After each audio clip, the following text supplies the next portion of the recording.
Alright, guys, we are on. So, Amalek is from what line of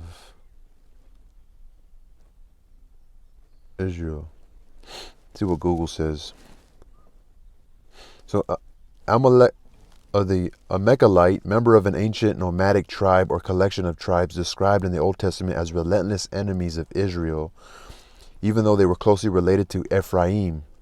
Also, they're from Ephraim, one of the 12 tribes of Israel. The district over which they ranged was south of Judah and probably extended into northern Arabia.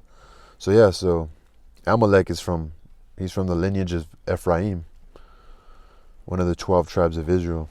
I'm going to say that for one of my vlogs. So they are a nomadic tribe. They're a traveling tribe.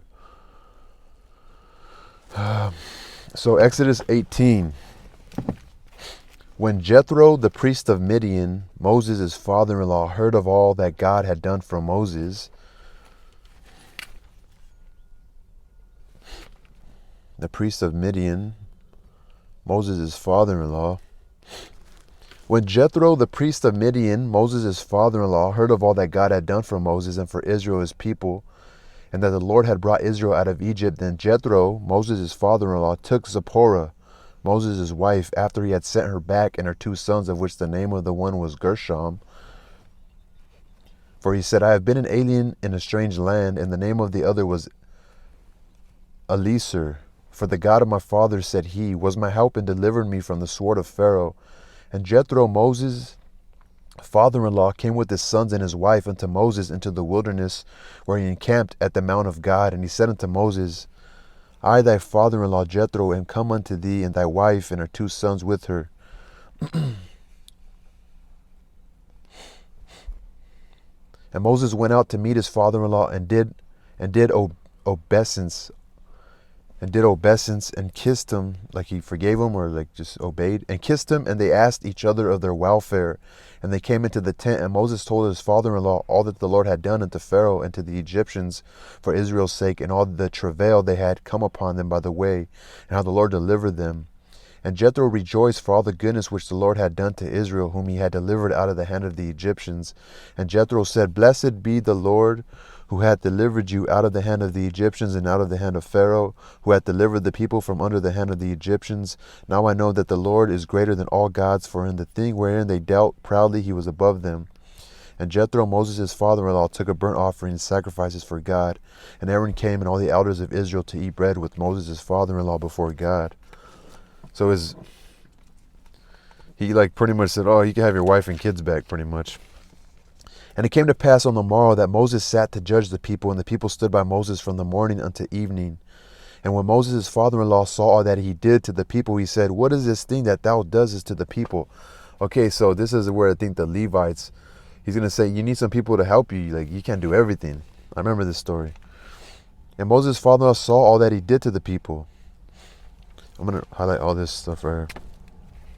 So Moses sat and judged the people, and the people stood by Moses in the morning until evening. Like they brought their regular complaints, like, this guy owes me money, or this guy stole this from me. So Moses is like being everything. And when Moses' father-in-law saw that he did to the people, he said, What is this thing that thou doest to the people? Why sittest thou thyself alone? All the people stand by thee from morning unto even. And Moses said unto his father-in-law, Because the people come unto me to inquire of God, like for justice. When they have a matter, they come unto me, and I judge between one and another. And I do make them know the statutes of God and his laws. And Moses' father-in-law said unto him, The thing that thou doest is not good. Thou wilt surely wear away both thou and this people that is with thee, for this thing is too heavy for thee. Thou art not able to perform it thyself alone. Again, another thing in the Bible that's kind of plausible, right? Hearken now unto my voice, or it sounds reasonable, it sounds logical. Hearken now unto my voice, I will give thee counsel, and God shall be with thee. Be thou for the people to God ward, that thou mayest bring the causes unto God. And thou shalt teach them ordinances and laws, and shalt show them the way wherein they must walk, and the work that they must do. Moreover, thou shalt provide out of all the people able men, such as fear God, men of truth, hating covetousness, like like um like idolizing or wanting somebody else's stuff, and place such over them, to be rulers of thousands and rulers of hundreds, rulers of fifties and rulers of tens, and let them judge the people at all the seasons. And it shall be that every great matter they shall bring unto thee, but every small matter they shall judge. So shall it be easier for thyself, and they shall bear the burden with thee. If thou shalt do this thing, and God command thee so, then thou shalt be able to endure, and all this people shall also go to their place in peace. So Moses hearkened to the voice of his father-in-law, and did all that he had said. And Moses chose able men out of all Israel, and made them heads over the people. It's like an establishment of a democracy, kind of. Rulers of thousands, rulers of hundreds, rulers of fifties, rulers of tens. And they judged the people at all seasons. The hard causes they brought unto Moses, but every small matter they judged themselves. Moses let his father-in-law depart, and he went his way into his own land. So he did have like his father-in-law showed great wisdom right here, Jethro. Jethro showed really good wisdom right here. So let's write that down. This is pretty fascinating right here, man. So Jethro in Exodus 18. Jethro from Midian. Jethro from Midian's great wisdom to Moses. Second, establishment of a democracy. Midian's great wisdom shown to Moses.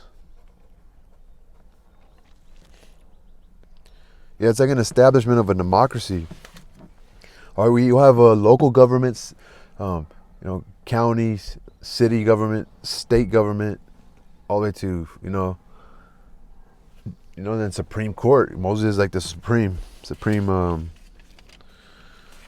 very fascinating. Exodus 18 is very fascinating. Establishment of government. It's very fascinating. Exodus 18. Very completely fascinating.